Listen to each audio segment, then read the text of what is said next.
చిన్నప్పుడు మా అమ్మగారు కష్టపడి బాక్సులన్నీ కట్టేవారు మేము స్కూల్‌కి వెళ్ళినప్పుడు. అయితే అప్పుడు తినకుండా బాక్సులు ఇంటికి తీసుకొచ్చేసేవాళ్ళం.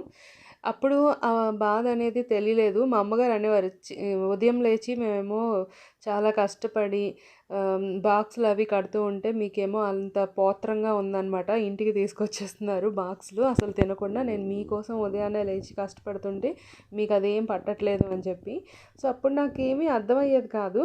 కానీ ఇప్పుడు నేనొక మదర్ అయిన తర్వాత మా అమ్మాయి బాక్సులు అలా తీసుకొచ్చేస్తూ ఉంటే ఇప్పుడు నాకు చాలా బాధేస్తుంది.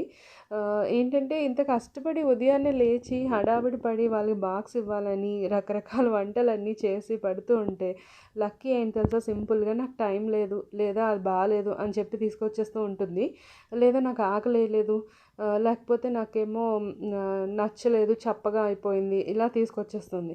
అలా అని చెప్పి హాట్ బాక్స్ కొనేసి పెట్టాననమాట. బోరోసిల్ వాళ్ళది హాట్ బాక్స్ ఉంటుంది కదా! సో, అది పెడితేనేమో ఒక 2 డేస్ తీసుకువెళ్ళి నాకొద్దది చాలా హెవీగా ఉంది వెయిట్ నేను పట్టుకెళ్ళలేకపోతున్నాను అని చెప్పేసి మానేసిందనమాట.